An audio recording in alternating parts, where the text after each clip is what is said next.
Hello बच्चा party, तो कैसे हो आप सब। चलो, प्रिपरेशन कैसी चल रही है? आई होप बिल्कुल बढ़िया चल रही होगी, बढ़िया तरीके से। तो आज इस वीडियो में बिना कुछ टाइम वेस्ट करे हम अभी स्टार्ट करते हैं अपना आज का रिवीजन सेशन, जिसमें कि हमारा जो पास्ट ईयर क्वेश्चन पेपर है दिसंबर 22 का कंपनी लॉ का, वो हम रिवाइज करेंगे। ठीक है, तो साथ साथ में आपको बताती भी जाऊंगी मैं, और फटाफट रिवाइज करेंगे। आई होप अभी तक सब बच्चों ने एक बार दो बार तो रिवीजन कर लिया होगा अपना, तो वो बहुत अच्छे से रिकॉल कर सकते हैं। आप साथ साथ में वीडियो पॉज करके क्वेश्चन भी पढ़ोगे, क्योंकि ये पूरी वीडियो आपको यूटिलाइज करनी है। ठीक है, मैं तो पढ़ाऊंगी ही पढ़ाऊंगी, मैं फटाफट रिवाइज करवाऊंगी, लेकिन जैसे ही मैं क्वेश्चन पढ़ती हूँ, क्योंकि मैंने यहाँ पर क्वेश्चन अलग खोले हुए हैं, सजेस्टेड आंसर अलग खोले हुए हैं। ठीक है, तो हम पहले यहाँ से क्वेश्चन पढ़ेंगे, उसके बाद जितने मैं यहाँ से क्वेश्चन पढ़ूंगी आप चाहे तभी की तभी या फिर वीडियो पॉज करके एनालाइज करोगे कि ये कहाँ से है क्वेश्चन, क्या प्रोविजन इस पर लगेगा, ताकि आप फटाफट रिकॉल कर पाओ। ठीक है, और ये हैबिट बहुत जरूरी है। अगर सब लोगों ने मेरी वीडियो देखी है तो उनको पता होगा, जो मेरे स्टूडेंट्स हैं, ये सबसे ज्यादा नेसेसरी एक मैंडेटरी रिक्वायरमेंट है, हैबिट है, कि आपको रिकॉल करना आना चाहिए स्ट्रेट अवे, जो आंसर है उसमें ना कूदो। ठीक है, चलो पार्ट 1, जिसमें कि आपका पहला क्वेश्चन है comment on the following referring to the provisions of the companies act 2013। First question है आपका, failure to distribute dividend always attract punishment.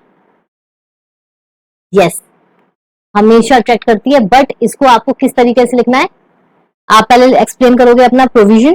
ठीक है, सॉरी, आप प्रोविजन अपना एक्सप्लेन करोगे एंड देन आंसर दोगे, जो आपका कंफ्यूजन होता है वो। अब देखो यहाँ मैंने जो जो चीजें हाईलाइट कर रखी हैं, इसका मतलब ये मेन पॉइंट है जो हम डिस्कस करेंगे। ऊपर नीचे तो आप लिख ही लोगे।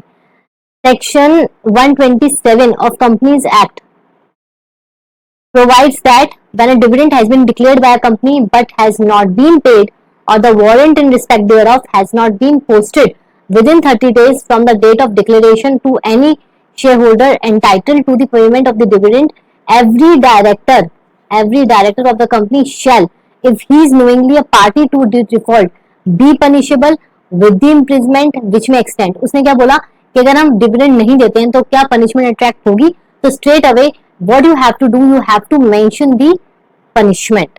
तो वो जो डायरेक्टर होगा जो डिफॉल्ट में होगा, be punishable with imprisonment which may extend to 2 years and with fine which shall not be less than 1000 rupees for every day during which such default continues, and the company shall be liable to pay simple interest at the rate of 18%।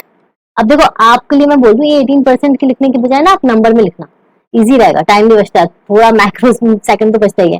पर एनएम during the period for which such default continues. इसके कुछ exceptions भी हैं, तो आप एक दो एक्सेप्शन समझा देना, 5 तो समझा ही देना, बिकॉज ये 5 मार्क्स का क्वेश्चन है, तो ये एग्जामिशंस गिवन है। एंड आप इसे कंक्लूड कैसे करोगे, hence the statement is correct, failure to distribute dividend always attract punishment but subject to the exceptions, इसलिए उसने एक्सेप्शंस भी डालने जरूरी हैं, under which the non distribution of dividend shall not attract penalties. समझ में आया? वीडियो पॉज करके एक बार रीड भी कर सकते हो, ठीक है, उससे आपको बेटर क्लियर हो जाएगा।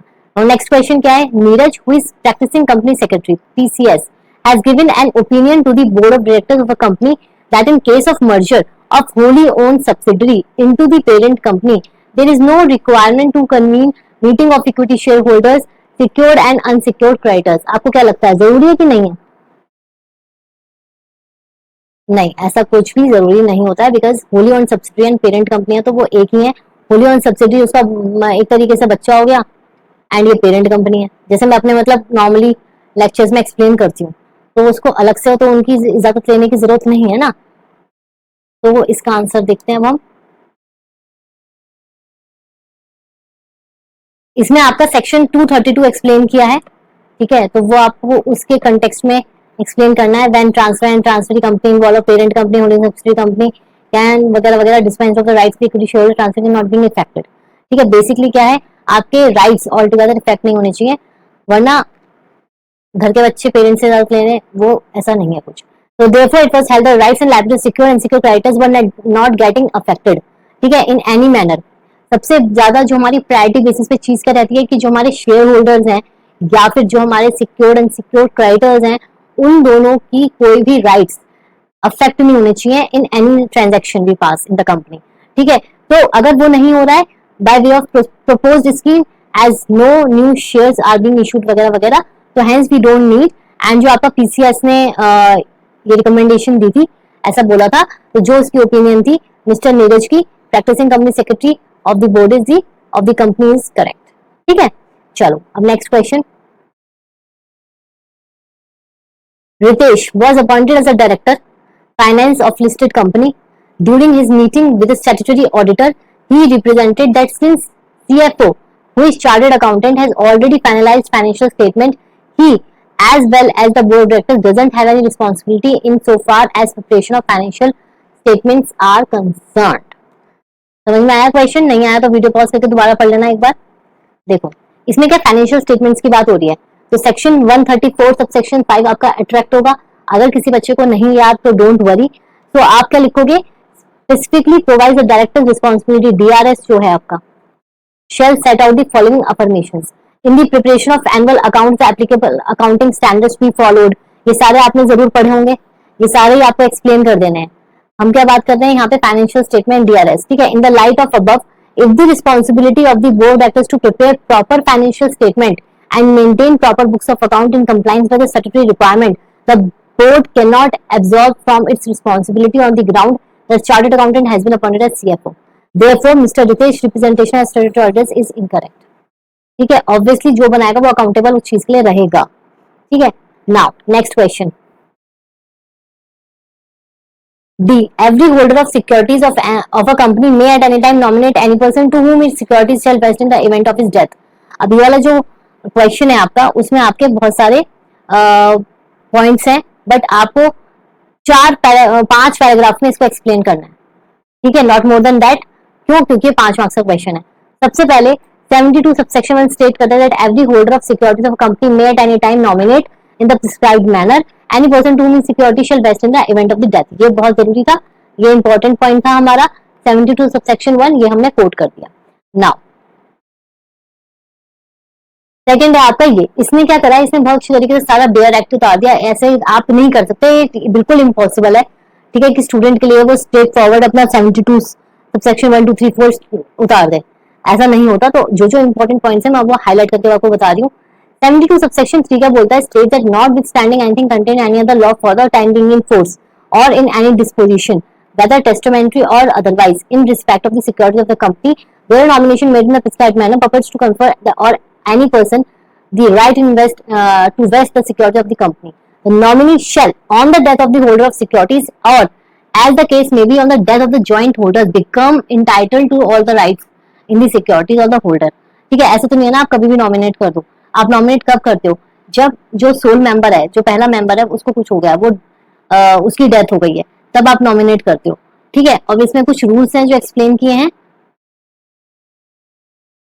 जो स्पेसिफिकली मतलब वो ये बता रहा है कि जो आपका शेयर होल्डर है उसकी डेथ हो जाती है, any holder of securities of company में at any time nominate in form SH 13 any person nominee in whom security shall vest in the event of his death. ठीक है, तो वो तभी कर सकता है। इसमें भी इसने 5 6 कितने सारे पॉइंट्स, इतने बड़े आंसर की कोई नीड नहीं है आपको। जस्ट मैंने इसीलिए बोला क्योंकि ये आंसर बहुत लेंदी इसमें लिखा हुआ है। आपको 5 पैराग्राफ 4 लाइंस के 5 पैरा लिख दो, दैट्स इनफ।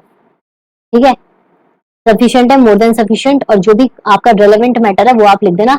मैंने आपको इसमें मार्क करके भी दे दिया है। ठीक है, नाउ ये आपका जो फर्स्ट क्वेश्चन था ये हो गया है। अब हम मूव करते हैं अपने सेकंड क्वेश्चन पे। सेकंड क्वेश्चन, जिन बच्चों ने मेरी वीडियो देखी जिसमें कि मैंने कॉपी एनालाइज करी थी, यस 2 कॉपीज एनालाइज करी थी ना, वो उसमें मैंने ये वाला क्वेश्चन, क्योंकि लास्ट ईयर की थी वो भी कॉपीज, तो उसमें मैंने आपको बहुत अच्छे से एक्सप्लेन किया है। यहाँ मैं थोड़ा जल्दी करूंगी, अगर आपको डिटेल देखना है तो आप उस वीडियो में जाके देख सकते हो, डिस्क्रिप्शन में आपको मिल जाएगी। कंपनी लॉ का मैंने पेपर एनालाइज किया था 2 स्टूडेंट्स का, 2 कॉपीज का। ठीक है, देखो रणवीर जो है वो चीफ फाइनेंशियल ऑफिसर है of the company, has made the following observation in appointment of internal auditor. Internal auditor का जो आपका सेक्शन होता है वो होता है 138। अब इसमें वो क्या बोल रहा है कि as per the provisions of section 138, जो कि इंटरनल ऑडिटर की बात करता है, आपके सामने ये कुछ पर्टिकुलर्स हैं और ऑब्जर्वेशंस हैं जो रणवीर ने, सीएफओ ने बनाई हैं। तो आपको जस्ट कमेंट करना है इस पे, एग्जामिन करके जो ऑब्जर्वेशंस हैं वो सही हैं या नहीं है। ठीक है, तो देखो सबसे पहला है आपका existing employee of the company who is a chartered accountant having experience of doing internal audit in past. Existing employee है, कैन नॉट बी अपॉइंटेड, क्या वो अपॉइंट नहीं हो सकता? Second, association of chartered accountants Azad Nagar specialised in internal audit can be appointed. B, private limited in this can be appointed. तो मुझे इसका answer एक बच्चे ने दिया था उस वाली वीडियो में भी, जो भी इसका आंसर है मैं भी बताऊंगी, लेकिन पॉज करके पहले सोच के मुझे कमेंट सेक्शन में इसका आंसर देना, ठीक है? 3 मार्क्स का है, 1 मार्क का एक, मतलब फ्री के नंबर होते हैं कि अगर आपने ढंग से प्रोविजंस किए ना, वो भी बेसिक प्रोविजंस, तो ये बिल्कुल केक वॉक है आप लोगों के लिए। बस what you need is detailed revision, ठीक है? अच्छा, ये क्वेश्चन पेपर ही खुला हुआ है, देखो भाई, इसने तो क्वेश्चन का पूरा बेयरक छाप दिया वो लास्ट वाले क्वेश्चन में। ये वाली चीज है, ये वाला क्वेश्चन है आपके पास। अब इसका आंसर ये देखो, as per the provisions of section 138 of the companies act, correct answer is as under. आपको प्रेजेंट भी ऐसे ही करना है, ध्यान रखना, ठीक है? अगर प्रेजेंट ऐसे नहीं कर सकते हो तो ये जरूर लिखना, उस 1 के आगे, सेकंड के आगे एंड थर्ड के आगे। देखो ऑब्वियसली टाइम है जो हमें देख के चलना है, ठीक है? तो अगर आप बिल्कुल नहीं कर सकते तो आप ऐसे कर सकते हो 1 2 3 और उसको थोड़ा एक्सप्लेन कर दो कि एज पर सेक्शन 138, ये आपको सब में लिखना है। इंटरनल ऑडिटर सेक्शन 138 है, ये तो हर बच्चे को रट जाना चाहिए अब, ठीक है? A chartered accountant is eligible to appoint as internal auditor, hence he can be appointed. यहाँ पे क्या बोला? एग्जिस्टिंग एम्प्लॉय है of the company chartered accountant having experience of internal auditor in past, तो चार्टर्ड अकाउंटेंट तो appoint हो सकता है, इसलिए यहाँ अपॉइंट हो सकता है, ठीक है? ऑब्जर्वेशन क्या थी रणवीर की कि नहीं हो सकता, तो यहाँ पे जो रणवीर है वो गलत साबित होता है, ठीक है? फिर association of chartered accountants Azad Nagar specialised in internal audits can be appointed, यहाँ भी रणवीर गलत साबित होगा, क्योंकि जो एसोसिएशन है वो इस एज पर कंपनीज एक्ट ये आपकी यहाँ पे फॉल नहीं करती है। Since the association does not fall within the above categories, it can not be appointed as internal auditor, ठीक है?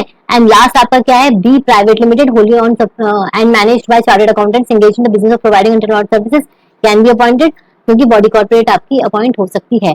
यहाँ पे बहुत बच्चों ने क्या करा होगा, वो स्टैट्यूटरी ऑडिटर से कंफ्यूज हो गए होंगे और वो कंफ्यूज इन पर्टिकुलर्स में हुए होंगे। स्टैट्यूटरी ऑडिटर कि कौन अपॉइंट हो सकता है कौन नहीं हो सकता है, इसलिए इस सेक्शन 138 और सेक्शन 141 जो आपका स्टैट्यूटरी ऑडिटर का है बहुत ही ध्यान से पढ़ना है, ठीक है? उसकी कंडीशंस अलग है, इसकी कंडीशंस अलग है। बस आपको एक एक चीज लिखनी थी। अब नेक्स्ट क्वेश्चन आपका था distinguish between transfer and transmission of shares, ठीक है? देखो 5 नंबर का क्वेश्चन है, नहीं 3 नंबर का क्वेश्चन है, आई थिंक। कितने क्वेश्चन, 3 मार्क्स का है ना, सारे क्वेश्चन 3 मार्क्स के हैं इसमें। तो जो ट्रांसफर ट्रांसमिशन का आपका ये देखो 3 मार्क्स का है, ठीक है?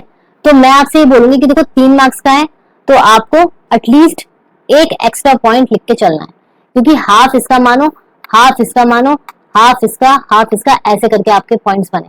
तो जो 3 मार्क्स का है उसमें एक पॉइंटर और जोड़ दो तो आपका पूरा हो जाएगा। Transfer of shares voluntary deliberate act of parties bye way of contract, and transmission कब होता है? ऑपरेशन ऑफ लॉ, जब किसी जो आपका शेयर होल्डर है उसकी डेथ हो गई, इंसॉल्वेंट हो गया, लैंटिक हो गया, तब। The execution of valid transfer deed is necessary, no instrument of transfer is required as case of transmission, क्योंकि एग्जीक्यूशन हुआ किसके बीच में? जब एक तो मर ही गया, ठीक है? और वो ऑपरेशन ऑफ लॉ का नाम इसलिए दिया है कि बाय लॉ ये अपने आप ही ट्रांसफर हो जाएगा, तो इसमें अलग से कोई वैलिड ट्रांसफर डीड या कॉन्ट्रैक्ट की वो नहीं है need. Stamp duty is payable, no stamp duty is payable. Transfer of shares is generally made in some consideration. Transmission of shares take place without any consideration. एक यहाँ पर बहुत important चीज आप लोगों को ध्यान में रखनी है कि जब भी आप कंपैरिजन करें तो वो एक ही नेचर के होने चाहिए। लाइक यहाँ पे आप अगर ट्रांसफर ऑफ शेयर्स की बात कर रहे हो, मेड की बात कर रहे हो, मतलब कंसिडरेशन की बात कर रहे हो, तो यहाँ पे भी कंसिडरेशन का पॉइंट लिखना, ठीक है? ऐसा नहीं कि यहाँ पे जो याद आ रहे हैं या फिर इसको पूरा आपने पैराग्राफ में उतार दिया, पहले ट्रांसफर ऑफ शेयर्स लिखा पैराग्राफ में, फिर ट्रांसमिशन ऑफ शेयर्स लिख दिया। जो कभी कभी स्कैनर्स में या बुक्स में हम देख लेते हैं सोल्यूशंस, वो इस तरीके से दिए होते हैं, तो ऐसे बिल्कुल मत करना। और अब तो आपने सजेस्टेड आंसर से खुद देख लिया है कि इस तरीके से प्रेजेंट करना है, ठीक है? तो ये आप लोगों के लिए भी फायदेमंद रहता है, बिकॉज ईजी रहता है, स्कोरिंग है, ठीक है? नाउ थर्ड क्वेश्चन क्या है भाई? Non filing of charge shall be void against the company as a going concern or not. तो भाई जो आपका चार्ज है वो ऑल टुगेदर वॉइड नहीं होता, वो अगेंस्ट होता है, ठीक है? It void against the liquidator means the liquidator on winding up of the company can ignore the charge and can treat the concerned creditor as unsecured creditor. बस उस creditor के आगे अनसिक्योर्ड वर्ड लग जाएगा, वो ऑल टुगेदर वर्ड नहीं होगा कि आपको बाद में बोलेंगे कि यार आपने रजिस्ट्रेशन तो उसका कराया नहीं, तो ऐसे करो आप पैसे मत दो। ऐसा नहीं होता, वो कैंसिल नहीं होता। बस क्या होता है कि जब आप चार्ज रजिस्टर नहीं कराओगे तो वो सिक्योर्ड नहीं होगा, वो अनसिक्योर्ड माना जाएगा। The property will be treated as free of charge. ठीक है, आगे the creditor can not sell the property to recover it dues. Word against any creditor of the company means that subsequent charges created. अब क्या हुआ, जैसे ये आपकी property है और ये प्रॉपर्टी 1 है, इस पे चार्ज क्रिएट हो गया। ठीक है, अब रजिस्ट्रेशन कराया नहीं, किसी और बंदे ने भी सेम प्रॉपर्टी पे चार्ज क्रिएट कर दिया, क्योंकि सामने वाला जो चार्ज था, चार्ज 1, ये आपका रजिस्टर नहीं था। ठीक है, अब इसी प्रॉपर्टी पे क्या हुआ, चार्ज 2 क्रिएट हो गया। तो उसका देखो क्या लिखा है, void against any creditor of the company means that if any subsequent charge is created on same property and the earlier charge is not registered, the earlier charge would have no consequences and the later charge if registered would enjoy the priority। ठीक है, तो मतलब अगर पहले इस पे इस property P समझ लो, प्रॉपर्टी पी है, प्रॉपर्टी पी पे फर्स्ट चार्ज क्रिएट हुआ लाइक C1, लेकिन वो रजिस्टर नहीं कराया, और C2 जो चार्ज क्रिएट हुआ इस पे, ये रजिस्टर हो गया, तो क्या होगा, ये अनसिक्योर्ड हो जाएगा और ये एंजॉय करेगा जो आपके रजिस्टर्ड के वो होंगे, registered would enjoy the priority.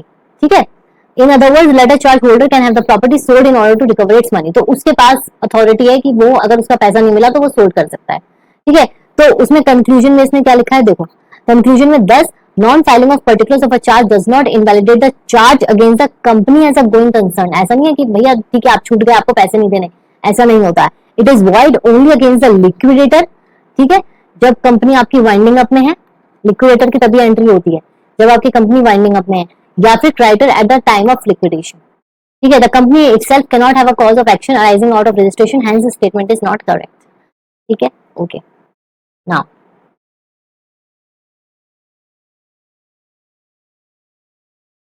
D. ABCT Limited is a listed company and financial results are about to be discussed and approved in a board meeting to be held on D. July 2022. Referring to the provisions of SEBI listing LODR regulations 2015, answer the following. Again देखो 3 marks का question है, 3 points दे रखे हैं, एक एक line का आपका answer है। Compliance requirement regarding intimation to stock exchange about the meeting of the board discussing financial results. तो आपको कंप्लायंस रिक्वायरमेंट बतानी है सिर्फ। यहाँ पे क्या बताना है, circulating the financial reports of shareholder who hold shares in the demat form, circulating. ठीक है, और प्रेजेंटिंग फाइनेंशियल रिपोर्ट्स। तो ये 3 कैटेगरी हैं जिसमें आपको वन लाइन आंसर देना है। तो फटाफट देखते हैं हम, इसमें तो फालतू का बहुत लिखा हुआ होगा बट स्टिल देखो, सबसे पहले उसने क्या बोला, एक सेकेंड है,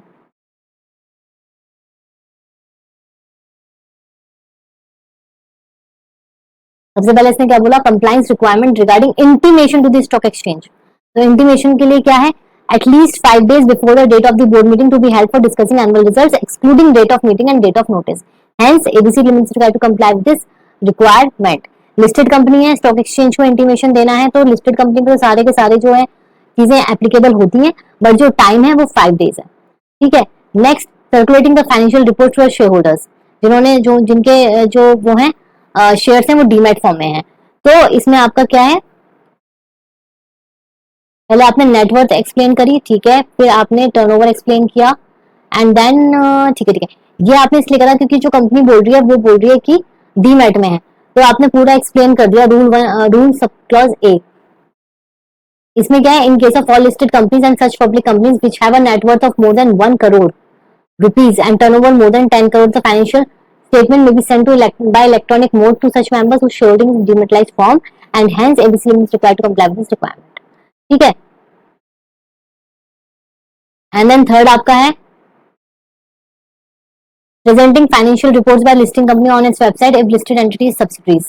So as per section 136 of Companies Act, every listed company have a subsidiary of subsidiaries which shall place separate audited accounts in respect of each subsidiary on its website if any। आपको पता होगा कि requirement की जो भी listed companies हैं उनको अपनी वेबसाइट पर भी ये चीजें कुछ प्रिस्क्राइब टाइम के लिए करनी पड़ती हैं, पब्लिश करनी पड़ती हैं। ठीक है, चलो नेक्स्ट क्वेश्चन। नेक्स्ट क्वेश्चन वो बोल रहा है, अमृता है cease to be director by CS limited by resignation. ये डायरेक्टर थी कंपनी में, ठीक है, सीएसएस लिमिटेड में, और however the continues to be share of the company, resign कर दिया। बेसिकली ये क्या कहना चाह रहा है, रिजाइन कर दिया, मेंबर अभी भी है लेकिन डायरेक्टर नहीं है। तो जो बोर्ड मीटिंग के मिनट्स हैं क्या वो इंस्पेक्ट कर सकती है? तो इसमें भाई साफ साफ लिखा हुआ है कि एज पर सेक्रेटरियल स्टैंडर्ड्स 1, ठीक है, सेक्रेटरियल स्टैंडर्ड्स 1 ये बहुत इंपॉर्टेंट है आपके। सेक्रेटरियल स्टैंडर्ड्स 1 हो गए, सेक्रेटरियल स्टैंडर्ड्स 2 हो गए, ठीक है। ये बहुत सारे प्रैक्टिकल क्वेश्चंस के जवाब देते हैं। तो अगर आपने नहीं पढ़ा है, नहीं रिवाइज किया है, तो इनको मतलब पढ़ना शुरू कर दो, रिवाइज करना शुरू कर दो। वैसे मैं आगे 2-3 दिन के बाद SS1 SS2 पे डिटेल्ड रिवीजन, डिटेल नहीं क्योंकि डिटेल तो बहुत है और इतना टाइम भी नहीं है, मैं इसको क्रिस्प आपका जो ICISI का सेक्रेटरियल स्टैंडर्ड्स का पूरा PDF है ऑनलाइन, वो है अराउंड 34 पेजेस का। तो मैं वो 34 पेजेस को लास्ट 7 पेजेस में कंक्लूड करके एक कंसाइज फॉर्मेट में आपको पूरा रिवाइज कराऊंगी। तो आप लोगों को करना क्या है, आपको स्टिक रहना है चैनल के साथ, ताकि जब भी ये वीडियो आए आपको बिल्कुल टाइम पे मिल जाए। क्योंकि अब इतना टाइम नहीं है ना, हम वेस्ट नहीं कर सकते कि चलो आएगी हम चेक करेंगे, निकल गई तो क्या करोगे, ठीक है। तो SS1 SS2 पे बहुत जल्दी एक revisionary video, quick revision video आने वाली है। तो चैनल को सब्सक्राइब करो और बेल आइकन दबाओ, ठीक है। अब देखो SS1 के रिगार्डिंग क्या कह रहा है, directors entitled to inspect the minutes of the meeting held before period of directorship. For example देखो साफ सीधी बात है, क्या कह रहा है कि जो बोर्ड मीटिंग के मिनट्स हैं, ठीक है, वो सिर्फ और सिर्फ डायरेक्टर ही इंस्पेक्ट कर सकता है, ठीक है। अब जो अमृता है, वो अमृता जो है वो क्या है, वो तब जब डायरेक्टर थी, उसकी डायरेक्टरशिप के टेन्योर में जो भी मीटिंग हुई होगी वो उसके तो जरूर इंस्पेक्ट कर सकती है, but once she cease to be director तो वो नहीं कर सकती इंस्पेक्ट, ठीक है। तो यहीं पे लिखा हुआ है inspection minutes can provide in this while this Amrita can inspect the minutes of board meeting held during her tenure as director even after he ceases to be director relating to his tenure as directorship. मतलब basically वो बोल रहा है कि अगर वो एक बार हो भी गई तो वो इंस्पेक्ट कर सकती है पहले वाले के, लेकिन जिसमें वो डायरेक्टर थी उसके, कोई नई कंपनीज के नहीं, ठीक है। अब हम नेक्स्ट क्वेश्चन पे आते हैं। ये आपका 2A1 ये वाला जो है ना, ये भी 3 मार्क्स का है। इसका मैं आपको कुछ क्वेश्चन जो इम्पोर्टेंट है वो करा देती हूँ। एक ये 4th वाला है और एक ये है आपका, ये तो 3 क्वेश्चन है। चलो तो ये वाला क्वेश्चन देखते हैं हम अपना, जो आपका ये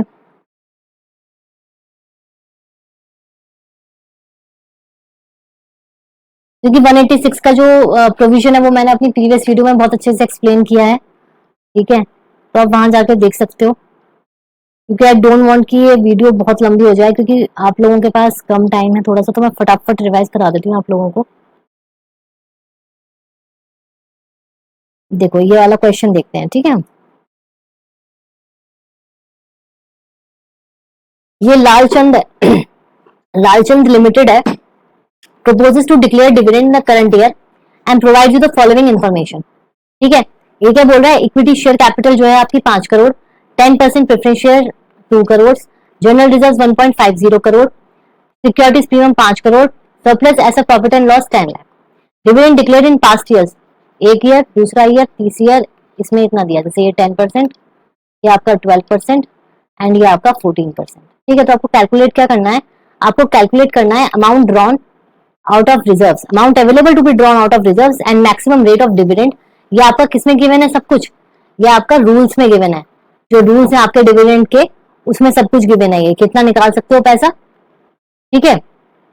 चलो तो देखते हैं इसका आंसर। एवरी कंपनी, एक सेकेंड, ये क्वेश्चन क्वेश्चन ये आपका है 2A का सी ना,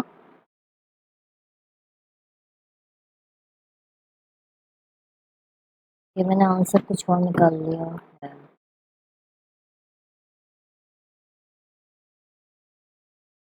अच्छा ये 3 का भी है, ओके ओके, पहले ये वाला कर लेते हैं।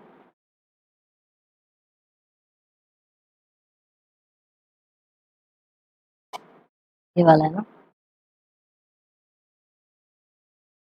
देखो ये जो सेक्शन है इसमें आपका रेट ऑफ, जो आपके रूल्स हैं उसके हिसाब से, देखो मैंने कहा था ना company declaration and payment of dividend rules 2014, ठीक है। तो रेड विद सेक्शन 123 सबसेक्शन 1, सबसे पहले rate of dividend declare shell not exceed average of the rates at which dividend declare in past 3 immediately preceding years and ये आपके सारे rules हैं। इसमें इसमें अमाउंट ड्रॉन कितना है, shall not exceed 1/10 of the sum of the paid up share capital free reserves. And अब हम स्ट्रेट फॉरवर्ड चलते हैं अपने आंसर पे। कंप्यूटेशन देखो कैसा है। एवरेज रेट ऑफ डिविडेंड कितना आया, 12%। कैसे, एक ईयर का 10%, 12%, 14%, उन तीनों को प्लस करके डिवाइड किया, 3 साल का था, 12%। 1/10 of paid up share capital free reserves 86 lakhs as computed below. ठीक है, ये आपका आ गया 1/10 ऑफ 8.6 करोड़। क्यों, क्योंकि हमने क्या करा, किसका सम अप किया, पेड अप शेयर कैपिटल का फ्री रिजर्व्स का। देखो पेड अप शेयर कैपिटल कितनी है हमारी, पेड अप शेयर कैपिटल कितनी है हमारी, 5 करोड़। एंड जनरल रिजर्व्स कितने हमारे, 1.5 करोड़। ठीक है, now available reserve for drawing computed below, ये हो गया ना पूरा टोटल आपका 1.5। प्रेफरेंस, अच्छा इक्विटी आ गया आपका, ठीक है, प्रेफरेंस शेयर आ गया 2 करोड़, मैंने प्रेफरेंस शेयर नहीं देखा था। और आपका ये आ गया general reserve 1.5 crore plus surplus PNL account 10 lakh, तो पूरा आपका हो गया 8.60 करोड़। उसका 1/10 करोगे 86 lakhs आ जाएगा। ठीक है, फिर available reserve for drawing as computed below, general reserve 1.5 crore less 15% of paid up share capital. ठीक है, बैलेंस रिजर्व आ गया आपका इतना प्लस सरप्लस इतना, फ्री रिजर्व अवेलेबल कितना आ जाएगा इसका। ये तरह की कंप्यूटेशन करनी है। जिन बच्चों ने इसकी कंप्यूटेशन नहीं करी है वो यहाँ से स्टेप बाय स्टेप सीख सकते हैं, क्योंकि ऐसे क्वेश्चंस आप लोगों के आ जाते हैं। ठीक है, और फर्दर इसमें एक्सप्लेनेशन दे रखी है कि distributed amount of dividend 55 lakhs being lower than 86 lakhs computed 0.2 above, 55 lakh amount set aside for dividend to preference shares. ये सारी चीजें आप इसमें कंप्यूट करके बता दो। ठीक है, नाउ मैं आपको कौन सा कह रही थी, 2/4 का, एक सेकंड वो रिवाइज करा देते हैं फिर हम आगे बढ़ेंगे। ये था आपका 198 का, जिसमें कि बेसिकली उसको क्या बताना था, आपको सीएसआर एक्टिविटीज का बताना था। ठीक है, ओके।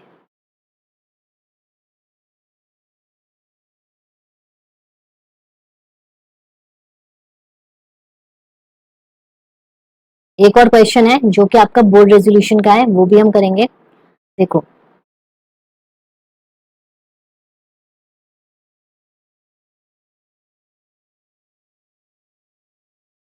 ये रहा क्वेश्चन आपके सामने, ये है। अब every company including foreign company having net worth of 5 crore और more than turnover more than 1000 and net profit 5 crore और more during immediately preceding financial year to constitute CSR committee and will attract section आपका 135 of compliance. ये जो तीन चीजें हैं आपकी, net worth आ गई आपकी 5 करोड़, ठीक है, टर्नओवर हो गया आपका 5 करोड़ एंड आपका जो सॉरी टर्नओवर हो गया आपका 1000 एंड जो आपका प्रॉफिट है वो आ गया आपका 5 करोड़। ठीक है, ये आपकी तीनों चीजें गिवन है। ये तो हमें प्रोविजन पता है, ये हमें ऐसे रिकॉल भी कर देना है। अब उसका क्या है, हम 2% दे सकते हैं। ठीक है, तो जो हमारे पास क्वेश्चन था वो ये था, ये 3 साल के हमारे इस तरीके के नेट प्रॉफिट गिवन है। ठीक है, the profit for the financial year this including 1 crore profit from its foreign subsidiary company and 1 crore from Indian company cover under section 135 as dividend, comment the amount if liable. तो basically क्या है, देखो ये तो हमारा यहाँ पे प्रोविजन हो गया, तो इसका मतलब जो हमारे प्रोविजन है उसके हिसाब से वो अट्रैक्ट कर रहा है section 135। Now profits from any overseas branch of company shall not be included in the computation of net profits, so also the dividend received from any Indian company will be excluded. So 2% of CSR as computed on the average net profit made by the company during preceding 3 financial year. The net profit कितना होगा आपका, देखो ये जो आपका year है इसका 8 करोड़ ले लिया हमने। ठीक है, उसके बाद आपका इसमें से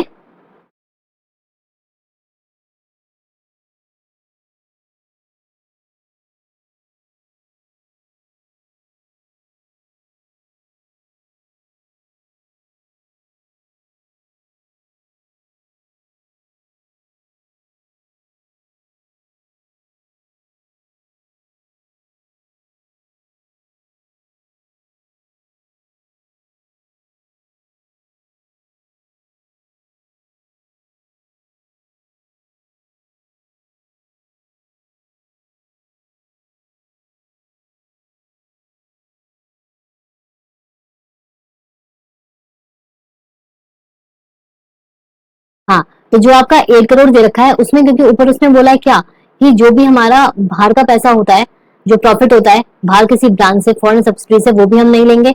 और जो हमारा डिविडेंड है इंडियन कंपनी का ही एज डिविडेंड वो भी हम नहीं लेंगे। तो इसमें से जो 8 करोड़ है उसमें से आप 1 करोड़ माइनस करोगे और फिर फर्दर 1 करोड़ माइनस करोगे, टोटल हो जाएगा 6। ठीक है, टोटल हो जाएगा 6। तो हेंस ये आपका 6 करोड़ हो गया। अब जो कंपनी के पास होता है वो क्या बचेगा आपका 654, तो इसका आप एवरेज निकाल दोगे 2%। ठीक है, 15/3 पहले इसका निकला और फिर इसका 2% निकल गया। समझ में आया? बेसिकली हमने एडजस्टमेंट करी है इस ईयर में और हमने बाकी का 6 + 5 + 4 डिवाइडेड बाय 3 कर दिया। ठीक है, जो आपका आता है 15/3 5। अब 5 का क्या आप 2% निकाल दोगे, जो आपका CSR का होता है ये आ जाएगा। ठीक है, 5 का 2% निकाल दो, हो गया। अब देखो ये जो थे ना ये आपके इंपॉर्टेंट क्वेश्चंस मैंने कवर करा दिए। ठीक है, न्यूमेरिकल उसमें कवर करा दिया। ठीक है, अब ये जो पार्ट बी है आपका, इसमें हम क्वेश्चन नंबर 4 डिटेल डिस्कस करेंगे। ठीक है, देखो सबसे पहले A is a leading businessman who is presently acting as a director in 5 companies. He wants to become the chairman and managing director of CKC International Limited, which undertakes several businesses. The company's average annual turnover is 1125 crore. यहाँ पे हम turnover लिख लेंगे 1125 crore in the preceding 3 financial years. The company already have H, C and L and its chief executive officer for each of its business categories. मतलब ये जो इसकी categories हैं ये आपकी ये हैं। ठीक है, डिफरेंट बिजनेस कैटेगरीज में है। As a company secretary advise A regarding, A क्या है leading businessman, A regarding appointment of key manager person, feasibility of appointing him in CKC International Limited as CMD and retaining the directorship of other companies referring to the provisions of Companies Act 2013. तो basically इतनी राम कथा के बाद आपको सिर्फ ये बताना है सबसे पहले कि जो ये आपका KMP है उसकी अपॉइंटमेंट की वो क्या है। ठीक है, रिक्वायरमेंट्स। तो देखो भाई आपको स्ट्रेट अवे क्या करना है, आपको सेक्शन स्टार्ट कर देना है। Section 203 of companies act this in this, rule 8 आता है आपका इसमें। ठीक है, तो मैनेजिंग डायरेक्टर और CFO और manager and in the absence of whole time director company secretary, ये आपके क्या है, ये आपके सारे KMP हैं। ठीक है, चीफ फाइनेंशियल ऑफिसर वगैरह रूल 8A वगैरह रेजोल्यूशन पास है मीटिंग ऑफ द बोर्ड। तो बेसिकली जो आपका सेक्शन 203 है उसका जो प्रोविजन है वो आपको पूरा छाप देना है कि कौन KMP होते हैं। Feasibility of appointing as CMD, अब हमने क्या करा, अब हम सीधा क्वेश्चन के ऊपर आ गए। An individual shall not be appointed और reappointed as chairperson of the company as well as managing director और CEO of the company at the same time unless the articles such company provide or otherwise the company does not carry multiple business. However, such class of companies engaged in multiple businesses and which have appointed one or more chief executive officer for each business as more than central government is exempted from the above. ठीक है, तो basically आपको क्या बोला उसने, crux बता दिया कि जो इंडिविजुअल है शेल नॉट बी अपॉइंटेड और reappointed as chairperson of the company as well as the managing director और CEO। उनमें से कोई एक ही होता है ना, या तो होल टाइम डायरेक्टर होगा, मैनेजर होगा या MD होगा। ठीक है, तो जो आपकी रिक्वायरमेंट थी वो तो एक साथ आपकी पूरी हो नहीं सकती। ठीक है, फिर उसके बाद MCA by notification the public companies having paid up share capital 100 crore और मोर एंड टर्नओवर 1000 करोड़ और मोर, इसका क्या था,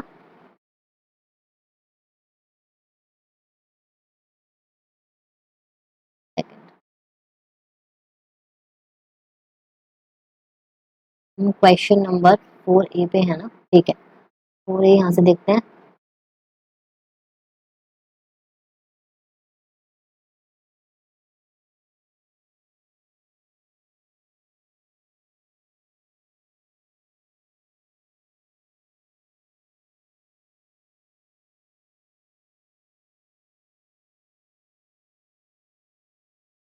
इसका एनुअल टर्नओवर कितना था, 1125।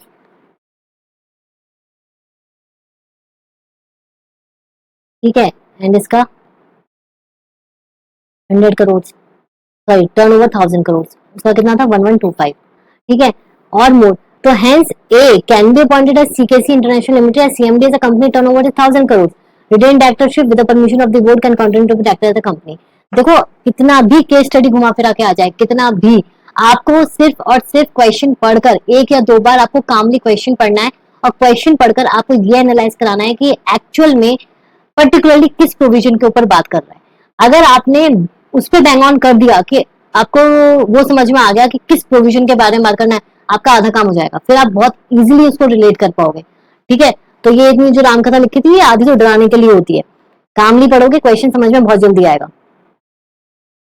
नाउ क्वेश्चन नंबर 4B, इसमें क्या है, इसमें आपका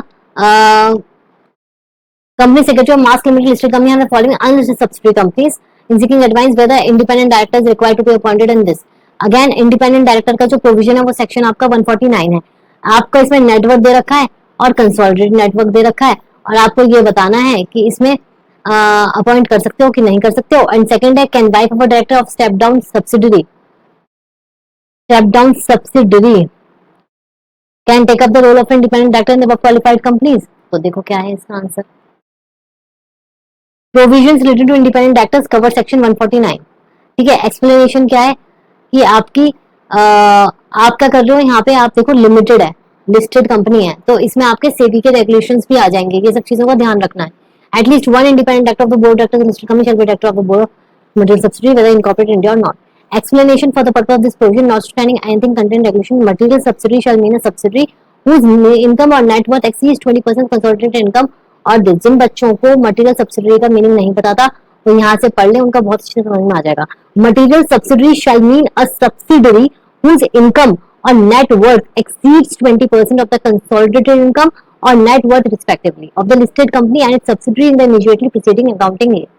ठीक है, एंड फर्दर जो उसका स्पाउस की बात बोली थी, can not be appointed independent director, क्यों? क्योंकि भैया इंडिपेंडेंट डायरेक्टर की अपनी एक क्राइटेरिया होता है इंडिपेंडेंस, जो हमने पढ़ा है, इंटीग्रिटी वगैरह, फाइनेंशियल एक्सपर्टीज, और पिक्यूनियरी रिलेशनशिप नहीं होनी चाहिए, इतना डेट नहीं होना चाहिए, इन्वेस्टमेंट नहीं होनी चाहिए। तो ऐसे नहीं कि उठ के कोई भी वो कर लेगा, और प्लस रिलेटेड भी नहीं होना चाहिए। ठीक है, हमें क्राइटेरिया ऑफ इंडिपेंडेंस हमें बहुत अच्छे से उसका देखना पड़ेगा। तो इसमें जो इसका क्वेश्चन था कि ये इतनी नेटवर्थ है, कंसोलिडेटेड है, तो देखो क्या लिखा है, ये तो आप वैसे की वैसे कॉपी कर दो कि करेक्ट आंसर क्या है कि क्योर लिमिटेड में not required, not required, required. Wife can not be take up the role of independent director with spouse is already appointed independent director, क्योंकि वो उसका क्या हो जाएगी, रिलेटिव हो जाएगी। ठीक है, चलो ये बहुत ही क्विक रिवीजन मैं आपको करा रही हूँ, कभी आप समझो कि मैं डिटेल्ड बताऊंगी, तो डिटेल्ड का टाइम नहीं है, बहुत ही क्विक रिवीजन का टाइम आ गया है। ठीक है, अब आपका C part. In the general meeting of CBD Limited, 6 individual members were present and the meeting was adjourned by the chairman of the meeting on its own will. The same day of the next week, an important member was present for the meeting. तो आपको वही 5 marks का question है, ये तीनों के answer देने हैं। दोबारा इसको वीडियो को पॉज करके आराम से क्वेश्चन पढ़ो, जल्दबाजी नहीं। पॉज क्या, तुम अभी पढ़ लो, मैं पॉज हो रही हूँ।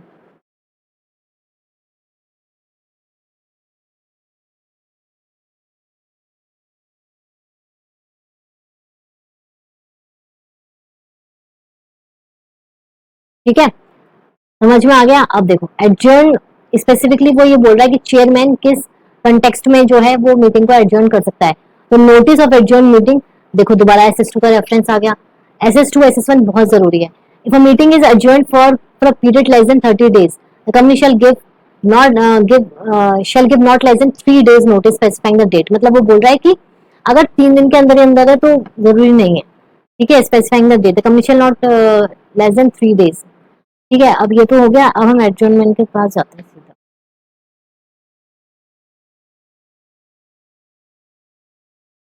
देखो जो चेयरमैन है ना, can not adjourn the meeting at its own will without the consent of the member if all the 6 member were personally present since the quorum is present. Chairman की कोई अपनी वो तो है नहीं, जागीर हो रखी है ना। लॉ बोलता है कि जो चेयरमैन है वो मीटिंग को एडजर्न नहीं कर सकता अपने हिसाब से। सबसे पहला उसका जो चेक है वो है कोरम। अगर कोरम प्रेजेंट है, क्योंकि उसने बोला 6 के 6 बंदे आ रखे, तो फिर क्यों वो करेगा। और अगर उसको करना भी है तो उसको हमेशा कंसेंट लेनी है अगर कोरम प्रेजेंट नहीं है। But in the event of disorder और the like causes, when it becomes impossible to conduct the meeting and complete its business, the chairman may also adjourn the meeting। मतलब ये तो बिल्कुल ही एक्सेप्शनल केस हो गया। yes, notice need to be sent individually or publishing news daily in compliance। ठीक है, if the adjourned meeting the quorum is not present in half an hour, half an hour का time दे रखा होता है। Half an hour में अगर present नहीं है, the time appointed for holding meeting, the members present not less than 2 in members will constitute the quorum in the case of 3 members। मतलब वो बेसिकली बता रहा है कितने लोगों में कितना। ठीक है, तो इसको पॉज करके जो आपका सेक्शन है, जो आपका SS2 है, वो अच्छे से रिवाइज करना। और अब हम मूव करते हैं हमारे नेक्स्ट क्वेश्चन पे। Cuckoo, CFO of the company, intends to make contribution to political party as per details above. Below, sorry. Name of the political party, amount contributed, average net profit, and manner to be that will be transferred. आपको 5 marks में बताना है whether contribution propose to be as above can be made. ठीक है, आपका section कौन सा है? ये 182 का पॉलिटिकल कंट्रीब्यूशन का। पॉलिटिकल कंट्रीब्यूशन का क्या है? देखो, a company other than a government company and a company which has been in existence for less than 3 financial years may contribute any amount directly or indirectly to political party। ठीक है, further contribution under this section shall only made except by account paying check। तो इसने क्या बता दिया? इसने provision बताया जिसमें कि कौन कर सकती है, एप्लीकेबल कौन सी कंपनीज पे है, और साथ में क्या मैनर है। ठीक है, अब यहाँ पे क्या लिखा है? इसने पूरा लिखा हुआ है कि भैया ये इतना कर रही है, डेबिट चेक से कर रही है, आरटीजीएस से कर रही है, अकाउंट पेइंग बैंक ड्राफ्ट से कर रही है। यहाँ पे इसने स्पेसिफिकली बोला है except the account paying cheque drawn on the bank or account paying cheque draft or use of electronic clearing system. तो सिर्फ और सिर्फ जो आपका ये वाला है, ये वाला नहीं, ये दोनों जो है वो कंट्रीब्यूट कर सकते हैं क्योंकि उनका कंट्रीब्यूशन का तरीका सही है एज पर लॉ। ठीक है, अब वो बोल रहा है कि स्पेसिफाई द पेनल्टी अगर कॉन्ट्रावेंशन होता है तो if the contribution in the contravention of this provision the company shall be punishable for the amount which may extend to 5 times of the amount so contributed every officer in default shall be punishable with this। अब मैं आपको यहाँ पे ना एक चीज बताती हूँ, अगर फॉर एग्जाम्पल वहां पे आपको पनिश जो आपका जो फाइन का अमाउंट है या जो इम्प्रिजमेंट की टर्म है आपको याद नहीं आ रही है तो आप लिखोगे वही, क्योंकि देखो द कंपनी सबसे पहले जो आपकी कॉन्ट्रावेंशन होता है उसका जो भुगतान होता है वो कंपनी पे होता है एंड ऑफिसर पे होगा in default, officer who is in default. तो मतलब ये जो लाइंस है ना दो, the company shall be punishable for an amount which may extend to, तो यहाँ पे बोल दोगे एज मे बी प्रिस्क्राइब्ड। ठीक है, 5 टाइम्स आपको याद नहीं हो रहा तो आपको क्या करना है? देखो, आपको यहाँ से कंपनी ऐसे कैसे लिखना है, ये ऐसे ऐसे लिखना है, of the amount as may be prescribed, यहाँ पे लिख दोगे एज मे बी प्रिस्क्राइब्ड। ठीक है, ऑफ द अमाउंट, और फिर उसके बाद and every officer who is in default shall be punishable with imprisonment for a term as may be prescribed and with fine which may extend to this। तो हमें नहीं पता फाइन है भी कि नहीं है, and as prescribed under companies act. Sorry, ठीक है, एक मिनट। तो बेसिकली मेरा कहने का मतलब क्या है, क्योंकि देखो जो कॉन्ट्रावेंशन वाले होते हैं, जो पनिशमेंट आती है वो हमें याद नहीं रहती है, सकते हो। ठीक है, चलो अब देखो है क्या आपका, मैंने सारे क्वेश्चंस करा दिए। ये क्वेश्चन जो क्वेश्चन नंबर 5 है ये मैं इतने स्किप करा रही हूँ, ये आप अपने आप देख लेना। ठीक है, आपके पास ये भी है सजेस्टेड आंसर।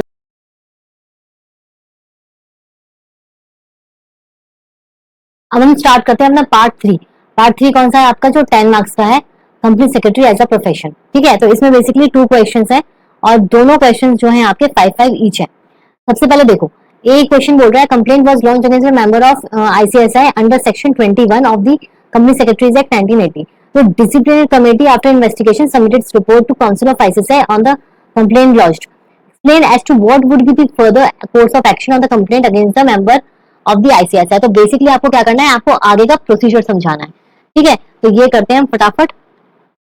देखो, सबसे पहले क्या है, ये तो हम उसने खुद ही बोला है क्वेश्चन में, disciplinary committee shall after investigation report the result of its inquiry to the council for consideration. सबसे पहले डीसी क्या करेगी? डीसी इन्वेस्टिगेट करेगी, उसके पास आई कंप्लेंट। ठीक है, उसके पास कंप्लेंट आई, कंप्लेंट आने के बाद डीसी जो है वो शैल फर्दर इन्वेस्टिगेट और उसके ऊपर वो रिपोर्ट बनाएगी। ठीक है, after submission of the report by DC the following procedure shall be taken to the by the council. अब काउंसिल जो है वो फर्दर एक्सप्लेन वो एक्शन लेगी। तो काउंसिल जो है वो सबसे पहले जो डीसी ने रिपोर्ट दी है वो करेगी कंसिडर। ठीक है, कंसिडर करने के बाद अगर उसको लगता है कि फर्दर इंक्वायरी की जरूरत है तो फर्दर इंक्वायरी करने के लिए बोलेगी और रिपोर्ट सबमिट करेगी, करवाएगी डीसी से, डिसिप्लिनरी कमेटी से। ठीक है, ये आपका हो गया फर्स्ट। ऐसे अंधाधुंध नहीं कर देगी ना, अच्छा ठीक है डीसी ने कराया तो फटाफट एक्शन उसके अगेंस्ट ही लो, नहीं।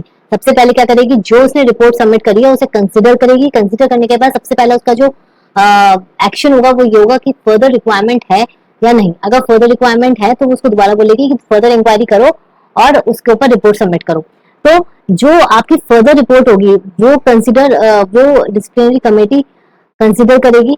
ठीक है, उस पर रिपोर्ट बनाएगी and where the council finds that the respondent is not guilty of any professional or other misconduct. ठीक है, अब उसने क्या करा?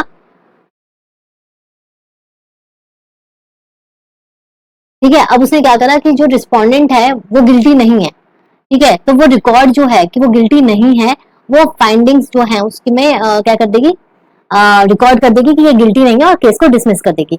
ऑन दी अदर हैंड अगर वो गिल्टी पाया गया, क्योंकि देखो इसके दो ही आउटकम होंगे, या तो गिल्टी है या नॉट गिल्टी है।